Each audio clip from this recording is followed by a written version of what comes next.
prezado aluno. Eu sou a professora Fabiana Leal e nós iniciaremos essa aula de abertura da disciplina de Seminários Temáticos 1. Sou formada em licenciatura em Matemática pela Universidade Estadual do Piauí, especialista em Educação Profissional e Tecnológica pelo Instituto Federal do Piauí. Sou mestra em Educação Matemática pelo Instituto Federal de Goiás. E sou pesquisadora na área de recursos e metodologias para o ensino de matemática, com foco na educação inclusiva e nas ações afirmativas para o ensino de matemática nas relações étnico-raciais. A ementa do nosso curso consta da orientação sobre a prática investigativa e sobre o planejamento educacional no contexto das novas perspectivas educacionais e do uso das novas tecnologias de informação e comunicação na escola. Temos como objetivo geral desenvolver a percepção do papel social do professor como educador e capacidade para se inserir em diversas realidades com sensibilidade para interpretar as ações do educando, o planejamento escolar e educacional e as implicações do uso de novas tecnologias da informação e da comunicação na escola. Na unidade 1, nossos conteúdos são repensando o papel da linguagem da escola, a cultura de massa e o surgimento do novo analfabetismo, implicações para a leitura, a pedagogia crítica, política cultural e o discurso da experiência, e os professores como intelectuais. Nesta unidade, teremos como objetivos analisar de que forma a linguagem desenvolvida na escola colabora para a manutenção da ideologia dominante e de que forma a prática docente pode possibilitar outro discurso em sala de aula. Vamos analisar de que forma a cultura de massa contribui para a formação do novo analfabetismo. Também vamos analisar as relações entre educação e o discurso da administração e controle, da relevância da pedagogia crítica e da política cultural. E analisar como a política de formação e de trabalho influenciam na constituição do professor como intelectual. Na unidade 2, os nossos conteúdos serão a função social do ensino e a concepção sobre os processos de aprendizagem como instrumentos de análise. As relações interativas em sala de aula, o papel dos professores e dos alunos. E os materiais curriculares e outros recursos didáticos. O uso de TICs na sala de aula. Teremos como objetivos analisar a função social do ensino e as concepções sobre os processos de aprendizagem, analisar as relações interativas em sala de aula e o papel dos professores e dos alunos no processo de ensino e aprendizagem, compreender a importância do uso de materiais curriculares e de recursos didáticos no processo de ensino e aprendizagem, analisar as possibilidades e limites do uso de TICs na sala de aula. Na unidade 3, teremos como conteúdo uma abordagem participativa para a gestão escolar, a solução de problemas e o processo decisório na escola e o processo de gestão e desenvolvimento profissional na escola. Teremos como objetivo nesta unidade analisar as características da gestão escolar, investigar as soluções para os problemas de gestão escolar e para o processo decisório na escola, relacionar as influências do processo de gestão escolar para o desenvolvimento profissional do docente e a utilização das TICs em sala de aula. Nossos procedimentos de ensino. É importante que vocês tenham uma efetiva participação nas atividades presenciais. Muito importante que vocês compareçam às aulas presenciais, porque nas aulas presenciais vocês terão oportunidades de trocar experiências e de abrir uma discussão mais consolidada sobre o conteúdo. Haverá também leitura e interpretação do referencial bibliográfico, estudo de materiais que serão disponibilizados na plataforma e materiais complementares, alguns materiais que nós vamos deixar impressos e também vamos colocar em PDF para que os tutores possam compartilhar com vocês. Resolução de atividades no ambiente virtual de aprendizagem, resolução de avaliações presenciais, observação sistemática de uma escola de acordo com o protocolo disponibilizado, escrita de relatório de observação sistemática. Observação sistemática de uma escola, vocês acompanharão em 3 etapas, de acordo com o referencial teórico, vocês farão 3 etapas de observação. A primeira observação está relacionada à primeira unidade, a segunda observação à segunda unidade e a terceira observação de acordo com a terceira unidade. Essa escrita do relatório de observação sistemática também será disponibilizado na sala um modelo teórico que vocês devem seguir para a elaboração e entrega. Os relatórios de observação sistemática, eles constarão nas nossas atividades avaliativas. A avaliação da unidade 1 será uma atividade de envio único, que é o relatório de observação sistemática, sobre a unidade 1. A unidade 2 também terá como atividade avaliativa uma atividade de envio de arquivo único, que é o relatório de observação sistemática 2. E a unidade 3, a sua atividade também é uma atividade de envio de arquivo único, que é o relatório de observação sistemática 3. Cada relatório de atividade de observação sistemática será orientado a partir de um protocolo de observação e de uma metodologia de escrita, que será explicado na plataforma, na atividade de envio único. Vocês poderão utilizar como recursos o ambiente virtual de aprendizagem e suas ferramentas, os livros didáticos, não só os livros que estão no referencial teórico, mas outros livros que estão na biblioteca, tanto do polo, no qual você estuda, como na biblioteca do Instituto Federal do Maranhão, campus São João dos Patos. Gostaria de informá-los que, com o número de matrícula, você pode ir ao campus São João dos Patos e fazer o empréstimo de livros da nossa biblioteca. E também pode acessar no site da biblioteca virtual os nossos livros virtuais com a sua matrícula. Também vocês terão como recursos alguns vídeos que foram selecionados por nós durante a elaboração da disciplina, alguns artigos científicos que nós disponibilizaremos na plataforma. Nossa referência básica é Girox, os professores como intelectuais rumo à pedagogia crítica de aprendizagem, LUC, a escola participativa, o trabalho do gestor escolar, e como bibliografia complementar nós temos Garcia, uma inovação educacional no Brasil, problemas e perspectivas, Lins, Você Nunca Esteve Aqui, um artigo do livro Pátio Revista Pedagógica, Lins, A Diferença como Oportunidade para Aprender, um artigo publicado no 14º ENDIP, e Zabala, a prática educativa, como ensinar. Nesta aula, nós investigaremos de que forma a linguagem desenvolvida na escola colabora para a manutenção da ideologia dominante e de que forma a prática docente pode possibilitar outro discurso em sala de aula e como a política de formação e de trabalho influenciam a constituição do professor intelectual transformador. No primeiro tópico, nós vamos ingressar por uma conversa sobre o papel da linguagem na escola.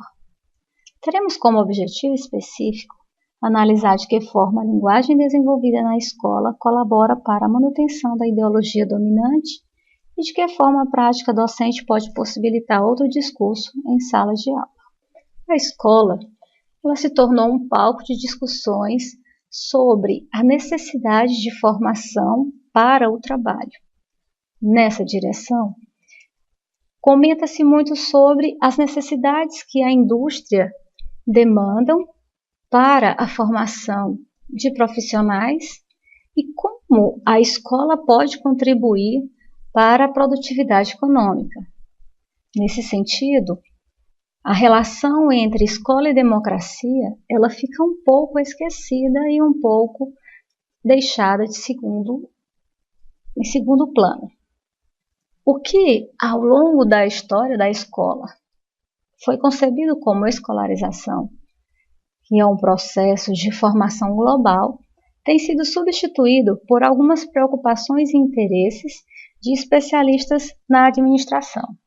A escola passa a ser um ambiente de clientela em que nós temos um público e esse público deve ser, a escola passa a ser um ambiente de comércio em que nós temos uma clientela e que a clientela deve ser atendida. Percebemos que essa nova estrutura implementada nas escolas provoca sucessivos fracassos e rompimentos, não só nas escolas americanas, mas também nas escolas brasileiras. A gente percebe que surge um conjunto de questionamentos e problemas que evocam alguns termos como insumo-produção, previsibilidade e custo-benefício. Não é surpresa saber que nas escolas o financiamento público é devido à quantidade de alunos matriculados e que também uma escola ela deve funcionar num lugar onde o número de alunos seja suficiente para manter essa escola. Nessa direção, a escola ela passa a ser um lugar em que o conhecimento e a formação total do indivíduo ficam um tanto quanto esquecidas e que a manutenção da escola não é a manutenção da produção do conhecimento, e sim a manutenção a partir de gastos e retornos, ou seja, essa relação de custo-benefício. Você já observou que dentro das escolas existe uma linguagem própria na qual se apresenta algumas concepções sobre competências e atribuições da escola na sociedade, ou seja, como que a escola deve responder às demandas sociais e quais seriam os objetivos da escola dentro da sociedade? Para Giroux, surge uma linguagem da escola, gerada na escola, que reforça a pedagogia conservadora, que enfatiza a técnica e a passividade. Logo, a escola ela reforça uma linguagem dominante que se preocupa na manutenção dos direitos de quem possui o capital e na manutenção do comportamento passivo daqueles que não estão cobertos pelo Estado. Percebemos também a existência de um discurso para o desenvolvimento de uma linguagem de análise diferente para a compreensão da escolarização, em contrapartida à reprodução da linguagem que evoca os termos administrativos. Então, a escola, ela perde a característica, aos poucos, de ensino e aprendizagem e passa a ser um lugar de empreendedorismo, de competição, passa a ser um ambiente de marketing, passa a ser um ambiente em que os termos da administração se sobrepujam aos termos da pedagogia. A reprodução da linguagem que evoca os termos administrativos vai trazer para o centro das discussões as questões de eficiência e de controle. Nesse aspecto, em relação à eficiência, a escola está permeada pela linguagem da competitividade e, no âmbito do controle, a escola tem que dar resposta aos indicadores que o governo utiliza para justificar os investimentos da educação. Não raro, alguns pais comentam nas escolas que não matricularão seus filhos na escola A porque esta não teve um bom resultado no IDEB. Também é comum que outros pais digam que matricularão seus filhos numa escola B porque essa escola ela obteve bons resultados no IDEB. Usando esses dados, os governos utilizam uma política de recessão, promovendo as escolas que têm altos índices do IDEB e castigando as escolas cujos níveis são baixos com o fim do investimento, fazendo com que a escola, de modo geral, pense que o IDEB deve ser atendido e, de certa forma, deixando o valor crítico da escola e adotando uma política de competitividade. Nessa direção, percebemos que a ênfase na escola não é mais ajudar os estudantes a lerem o mundo criticamente. Ao invés disso, há uma tentativa de fazer com que os alunos dominem as ferramentas de leitura. A questão de como os professores, os administradores e os estudantes produzem significado e ao interesse a quem ele serve é colocada sob o imperativo de dominar os fatos. Nesse sentido, o aluno ele deve conseguir perceber numa situação quais são os dados, deixando de lado os reais objetivos da leitura. Para analisarmos a linguagem da escola, necessitamos considerar algumas categorias, como a teoria e a linguagem, a geração de novo discurso, a racionalidade, a ideologia, o capital cultural, a escolarização tradicional, as teorias alternativas. Sobre a teoria e linguagem. Teoria e linguagem. O real sentido da linguagem educacional deve ser compreendido como um produto de uma estrutura teórica específica, através de suposições que a governam e, finalmente, através das relações sociais, políticas e ideológicas para as quais ela aponta e as quais ela legitima. A noção de linguagem é avaliada por ser simples ou complexa, clara ou vaga, concreta ou abstrata.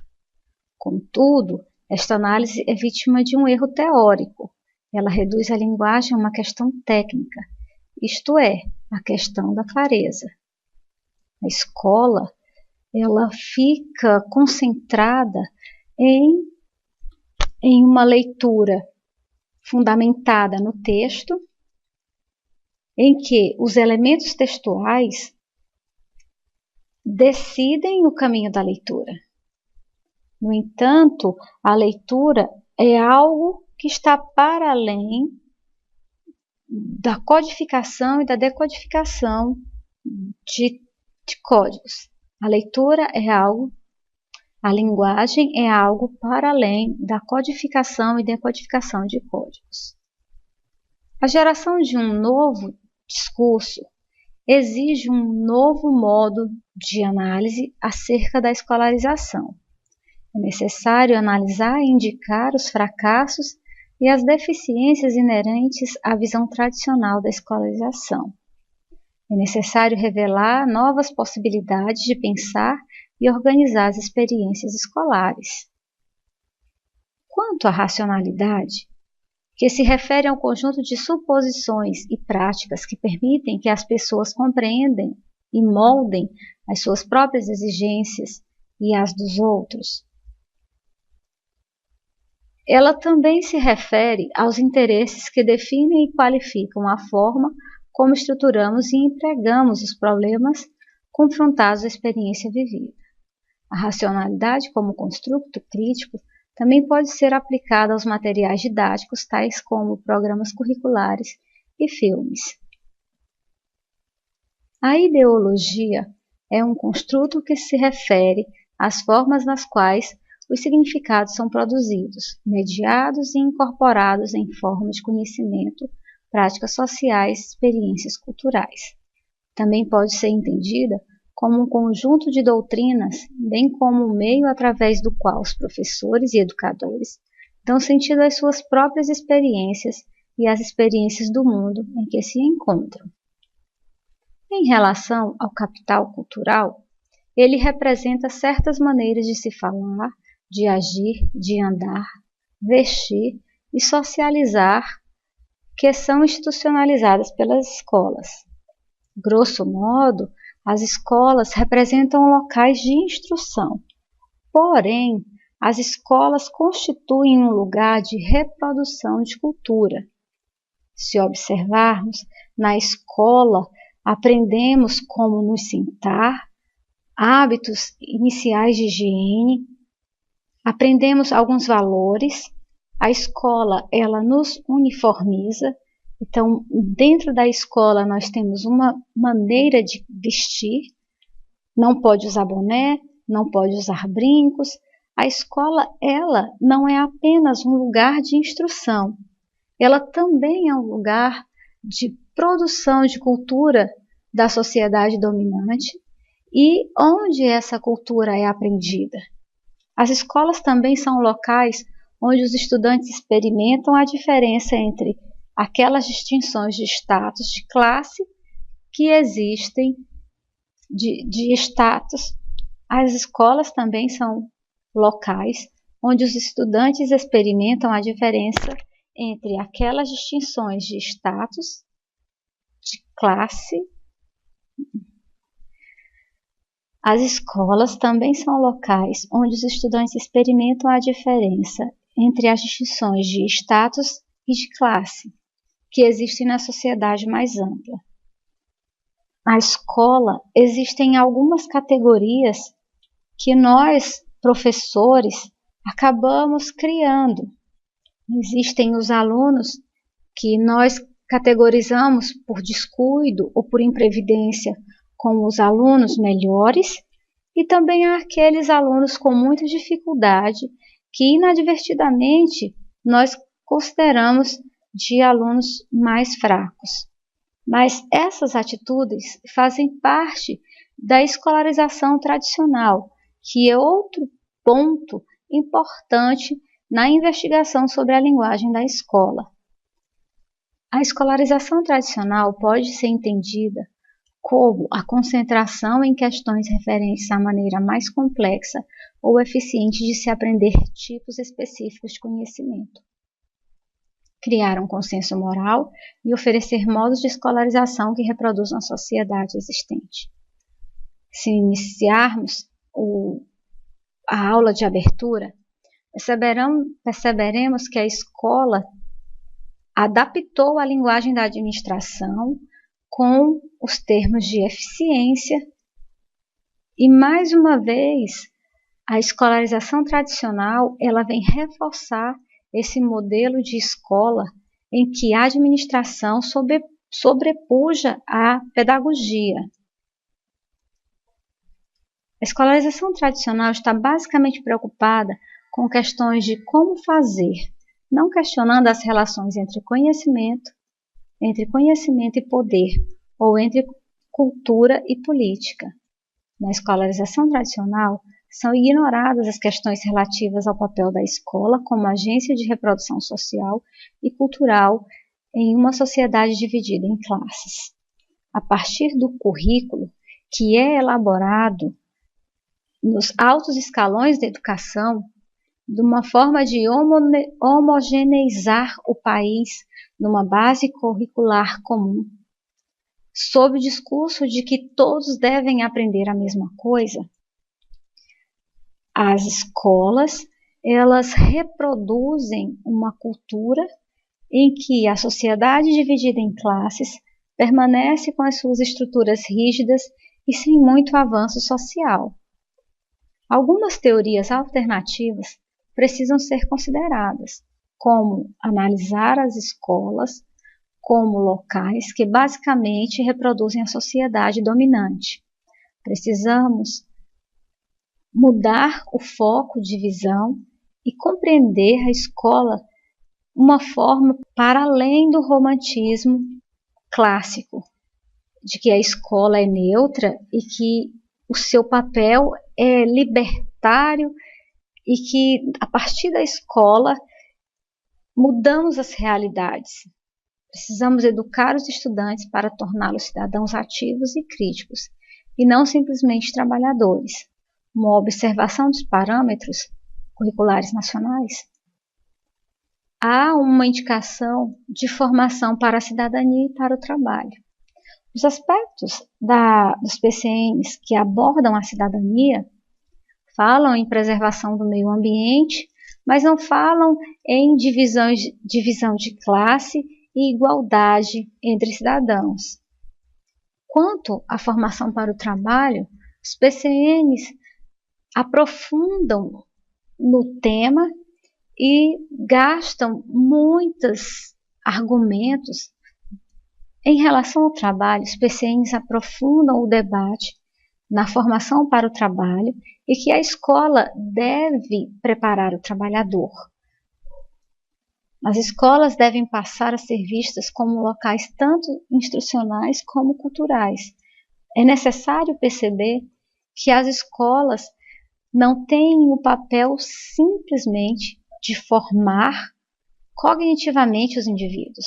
As escolas, elas têm interesses que representam grupos sociais dominantes, muitas vezes do capital financeiro, que a partir de uma estrutura curricular cria culturas de dominação pela qual as populações se tornam submissas, passivas e operárias de um modelo dominante.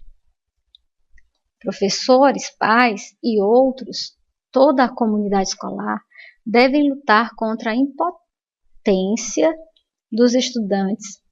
Professores, pais e comunidade, de um modo geral, devem lutar contra a impotência dos estudantes, afirmando suas próprias experiências e histórias culturais.